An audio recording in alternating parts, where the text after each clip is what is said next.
Well, here it is. We're going to take, as gingerly as possible, the large industrial bronze staples, steel staples out with a pair of pliers. We'll do everything we can to keep the box as intact as possible without damage. So that's certainly different than when I would have opened it as a 10-year-old. I would have just ripped into it and would have cared less about the box. So with age comes wisdom. My husband is the most patient man. He's definitely working to make sure that this is going to be just right. Unbelievable. Good job. Nah, it's okay. You can't make it perfect, but you can do the best that you can. Believe me, finding a box in this condition, let alone a box that of an entire dollhouse that's never been opened in new old stock on this particular model, in it's like a unicorn. We're going to finally figure out how the garage door is attached and work, how the cars fit and what they are like, and what the original in the furniture for inside the house, totally complete, is supposed to be. So there'll be a lot of new things to find out about this house. I have one that was incomplete and that was put together incorrectly that we've remedied, cleaned, reassembled, and decorated, and I love that house. It is so beautiful on the inside and the outside. This, to me, is going to be amazing. I can't wait to decorate another one like it because it'll have everything it's supposed to have and then some. So this is pretty exciting. Don't get that worried about it, Al. It's okay. He's going to fix that little tiny piece of the box cover that lifted and came off. So there's a man who's keeping it all good. Here comes another one.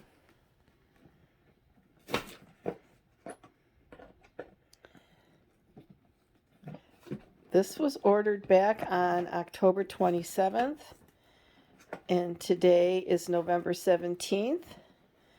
So 10 days shy of a month, so 20 days, 22 days. There's your staples. And there's the staples. Thank you, honey. Now, can we open it? No. Yeah, we need to open it. I'm using the camera, so you get to do the honors of bringing it open. Open to the side. It's not going to take, the whole lid doesn't come off. It just has to slip out. There's the bottom of the box. So we're going to slide everything out very gently. No, it doesn't. Oh, look at that. Dun, dun, dun, dun, dun, dun, dun. There it all is. In pieces, never touched before. Original tissue, plastic packaging. It's all there. Isn't that something? Let's see. Here's an exterior wall. Here's the garage wall. This is for the addition. There it is. It's got the exterior garage wall. We have, of course, all the windows in one convenient bag.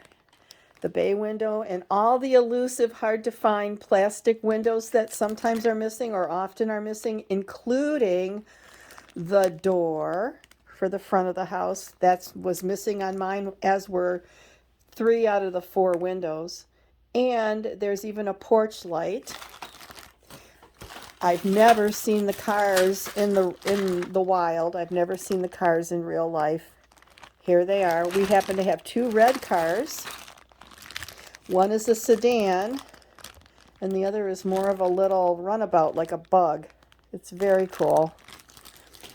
Here we have another thing that's elusive, which is the porch posts that go with this house. There were actually porch posts that belong there, and the cupola, and the garage door is in this bag. There is a garage door in here. I've always tried to figure out how it was supposed to work. And for anybody who wondered, is this really the shape of the chimney? When we got mine and we saw what the chimney was supposed to be on Jeannie's PDFs, I couldn't believe it because it just looked like a lump of clay sitting on top of the roof, at least initially. And I certainly did make a heavy paper one for my house up north that I restored. But this is an actual chimney, all one-piece plastic. It is not metal, so it doesn't fold together in any way, but it does have tabs. So, and here's another thing. We've all talked about these nuts with the little plastic, the little nut covers on the bolts or the little screws that are used for this house, because this house does not, just like every other Wolverine house, it does not use tabs. It uses little tiny screws with these nut covers. And look at this, they're all white. I've seen them in peach, I've seen them in pink, but these are all white. My house has multiple colors in it, mostly peach, but there they are, the nuts and the covers. So, and then look at the bags of furniture. They are still attached to their plastic extrusion connectors, molded connectors. We've got dining room furniture, lots, looks like table chairs, china cabinet, buffet. Here's some bedroom furniture here. All kinds of neat things. Looks like we've got a table. Looks like we've got a buffet. We've got lovely, oh, what pretty pink furniture this is. And this is the original one-piece kitchen that you put together that has the sink, the stove, all in one piece. And then there's the table. There's a refrigerator. We've got an occasional chair, a sofa. We've got a table and some kitchen. Really, look at the modern kitchen chair in there. It's kind of a scoop chair. It's not a square chair. It's a little pink scoop chair. And there is a bed. There is a bed. It's lovely light pink, which actually goes so well, as you know, if any of you have seen the inside of the Colonial mansion or the Town and Country Colonial, they have really beautiful pastel colors that are very nice. And then here is the turquoise component, which turquoise is highly represented in the interior of this house. We have a bathroom set here, a toilet and a sink, another chair. We've got some more furniture, a bathtub, another bed for the extra bedroom, another really pretty turquoise bed. It might be nice to see if I can mix these up in the rooms with a few other pieces and see how they like to be together. Look at that. I'm sorry for how close some of this is, but I'm trying to film and hold and show all at the same time. Here are some more of the exterior walls, not faded, not rusted, not chipped. My house that I rescued this summer has a lot of fading on some of this brickwork, and there was a big spot of rust right about here because the addition, these exterior walls had gotten switched, and so the addition that has the garage got put on the wrong side on the wrong piece because this was on the opposite side of the house where it should have been. I'll try to show you what that looks like. These are kind of nested together. Here's the kitchen wall with a door to the outside and the upstairs bedroom wall for the one bedroom. And you can see that that's the wall that's supposed to be exposed. It's got the outdoor graphic that matches the indoor graphic of the window and the door to the outside. And here's the upstairs bedroom window. So pretty.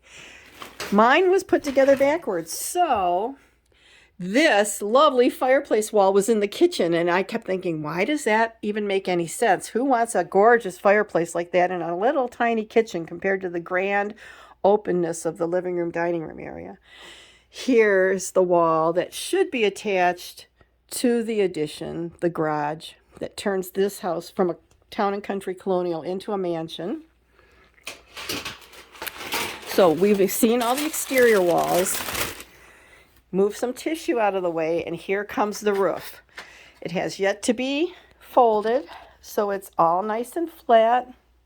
Never been touched by human hands since it left the factory where it was made in Arkansas. How this beautiful house ended up new, old stock, in box, complete, in Germany, in Europe, I have no idea. All the way from Arkansas to Europe. Here is a floor for the addition. This is the garage floor. In my town and country mansion that I restored this summer, the floor was kind of iffy. It wasn't awful, but it was boring and it was iffy. And so I put a artificial scrapbook paper tile floor on there that worked out really well, and some brick inside the garage to make it more of a man cave. Some brick pattern paper. Here is a kitchen wall with the clock. On the other side will be part of one of the upstairs bedrooms. It's all there. Here's another interior wall. And it has, look at this. I want you to see, it's got a schematic on it to tell you which way this should go. And I'm sure that many people that put this house together on Christmas Eve or Christmas Day or for a birthday gift didn't have a chance to really visualize this and look at this schematic. And that's why the outside outdoor walls got reversed, especially since they don't really tell you what they consider to be the front of the house. When you're facing the house and it tells you to go on the left or the right side, if you're looking at the back of the house where it's all open as the starting point for left or right, that's how you get your walls reversed. They really want you to look at the house from the front to figure that out. Here is flooring and more walls. Here's some of those screws that go, here's screws that go with the nuts in the bag. Here is a exterior wall for the front of the house. Windows, doors, and so forth. There's a floor. There's a rod to connect things together.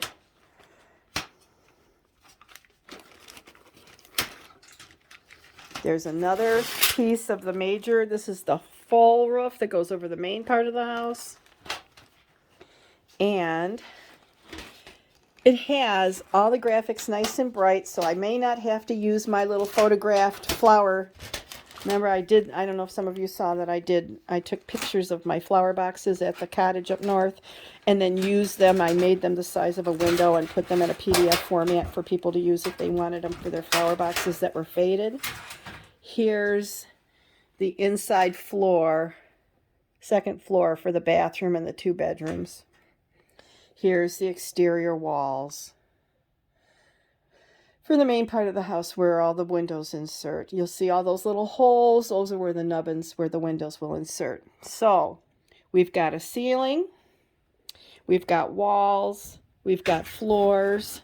I'm trying really hard to unnest these because they were so carefully packed. And I want to see if I can get to the bottom one in here. Here's the bottom outside. So what I'm noticing is how nice the graphic is along this is like the little sidewalk or grassy area, and there's the front sidewalk to the porch. There's the big open carpet for the living room and dining room area. Here's the kitchen floor, and here are all the instructions. So that's the unboxing video of this Colonial Town and Country Colonial mansion from Wolverine. And we will be working carefully to put it together the right way. And I'll show you how that process goes in an additional video. Thanks for watching. And I want to just say to anybody who's considering, this guy had 3 more of these houses, never touched, in box for $149. That's what it costs to buy it and have it shipped here all the way from Europe, which you know that this house incomplete sells for much more than that. He also has some of the small Wolverine ranch houses complete with the little awnings. Again, for a very reasonable price, never opened, new old stock in box, shipped from Europe. And he has a Town and Country Colonial also, which doesn't have the garage, but it has all the original pieces in box, totally sealed. And honestly, with the exchange rate for the euro and shipping, it took 20 days, 22 days to get here, but it is exactly as described, and it's perfect, and it's not damaged in any way. The packaging was extraordinarily done well, and so if anybody wants to order one of these houses from this gentleman, I would encourage you to do it, because I don't know where else you're ever going to find these houses, new in box, new old stock. How he got them all the way to Germany and France, I have no idea. But very reasonable, very well packaged, and gorgeous. And I can't wait to solve some of the mysteries about this house, aka the cars, aka a working garage door, aka what the furniture really was like when it was brand new. Thanks for watching, and I hope that we'll see you for the next video, which should be how it looks when it's all put together. Have a great dollhouse day. Bye.